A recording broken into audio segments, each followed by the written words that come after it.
మరి ఊళ్ళో 1979లో మరి మామయ్యోళ్ళు ముగ్గురు అన్నదమ్ములు. అయితే నేను పెద్ద ఆయన కూడా నేను జీవనాలు మా నాన్నగారు, తర్వాత రెండో ఆయన రూబేలు, మూడో ఆయన లక్ష్మయ్య.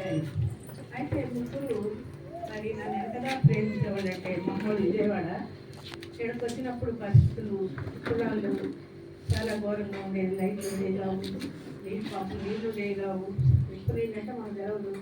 అయినప్పటికీ మరి ఇక్కడికి వచ్చిన తర్వాత ఈ అన్నదమ్ములు మరి అత్తమ్మ అత్తయ్యళ్ళు ప్రేమించడం ద్వారా ఆడపడుచులు పిల్లలందరూ ప్రేమతో చూసుకునేవాళ్ళు నన్ను. ఆ ప్రేమను బట్టి నాకు బాధ అనిపించేది కాదు, ఎప్పుడు సంతోషంగా ఉండేదాన్ని. మా అత్తయ్య అనేది ఇక్కడ కూర్చున్నారు, మా కోడలు పిల్లలు తల్లి తెలుసుకోడి చుట్టూ పిల్లలే ఉంటారు, ఆ చుట్టూ పిల్లలే ఉండేవాళ్ళు. పెద్దవాళ్ళందరూ పనులకి వెళ్తాను కదా, పిల్లలే ఉండి చిన్న నీళ్ళు చేస్తాము, ఐదు చేస్తామని నాకు హెల్ప్ చేస్తూ ఉండేవాళ్ళు. ఆ రీతిగా మరి ఉంటున్నప్పుడు ఈ ముగ్గురు కుటుంబాల్లో మామయ్య నరసింహయ్య చిన్నమాయ కుటుంబాలు వాళ్ళు రక్షించబడ్డారు. మరి భార్యలకు చదువు లేకపోయినప్పటికీ భర్తలను బట్టి వాళ్ళు ఎంతో దేవుడికి లోబడి దేవుని అంగీకరించి వాళ్ళు సహకరించి వచ్చారు. ఆ దినంలో జైలు ఉండేవాళ్ళు మా సంఘంలో. మరి ఆ రోజుల్లో మరి మోనకల్లోని మందిరం ఉండేది, వెళ్తూ వస్తూ ఉండేవాళ్ళం. మా పిన్న భూషణం ఉండేది. ఇక ఆ రీతిగా కొంతమంది అయినప్పటికీ ఆత్మీయంగా ఎదుగుతూ ఉండేవాళ్ళం.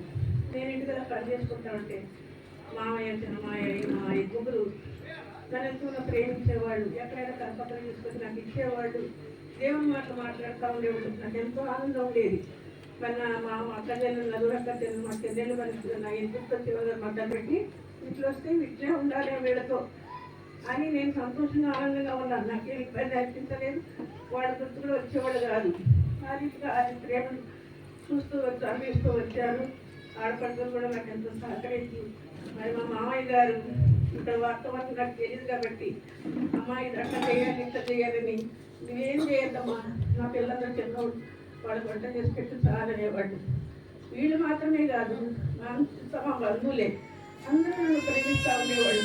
నాలో నేను మంచి లేదు కానీ కేవలం నా ప్రభుని అంగీకరించడం ద్వారా రక్షించబడ్డ కుటుంబాలు కాబట్టి నన్ను ప్రేమిస్తూ వచ్చారు. ఇక్కడ 5 సంవత్సరాలు ఉన్నాను. ఇక్కడ పిల్లలు పుట్టారు, బాబు పాప. తర్వాత మా జాబ్ వస్తే ఖమ్మం వెళ్ళిపోయాం. అప్పుడప్పుడు మళ్ళీ మన ఊరు వచ్చినప్పుడు ఎంతగా ప్రేమించేవాళ్ళు అంటే మా మామగారు కానీ రూబెన్ మానవ్ కానీ రత్తయ్య బాబు కానీ అమ్మ అమ్మ పిలిచారు కానీ ఏ రోజు నాకు పేరు పెట్టి పిలవలేదు.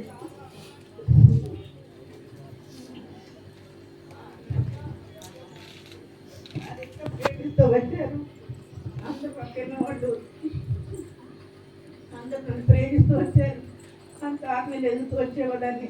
మరి ఎక్కడైనా మీటింగ్ జరిగితే మామయ్యళ్ళు మరి పశువు గడ్డి వేసినాక వాళ్ళని ఎవరు వేసుకున్నట్టు వీళ్ళు మళ్ళీ ఎక్కడ వాక్యం విన్నా ముగ్గురు అడసములు వాక్యాన్ని ఎవరు వేసుకుంటూ ఉండేవాళ్ళు, చెప్తా ఉండేవాళ్ళు.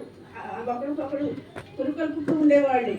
మరి వాళ్ళు ఏ పని ఈ ముగ్గురు ఇళ్లలో కుటుంబ రాత్రి ఏ రోజు లేకుండా లేవండి.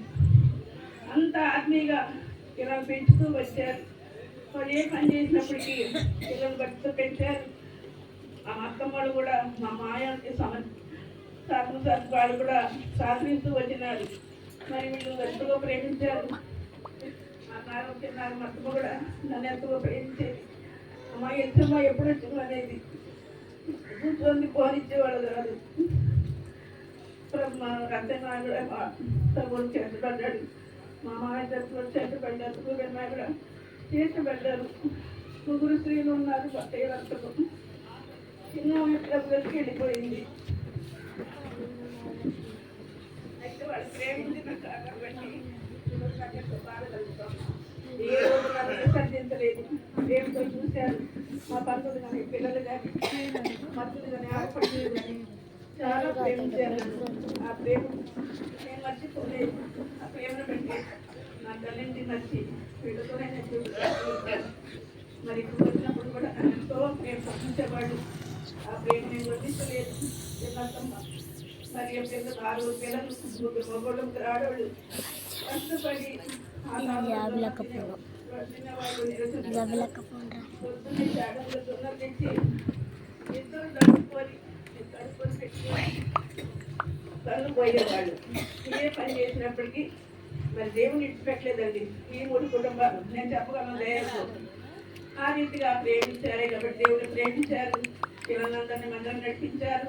వారి మొత్తం చదువు లేకపోయినప్పటికీ భర్తను అనుసరించి మరి మందిరం విడిచిపెట్టలేదు, ప్రార్థన విడిచిపెట్టలేదు. అందును బట్టే వాళ్ళ ప్రార్థన ప్రయాసాన్ని బట్టే ఈరోజు మా కుటుంబాల్లో దాదాపు 20 మంది సేవకెళ్తూ వచ్చారు. ఇది కేవలం దేవుడు చేసిన కృప.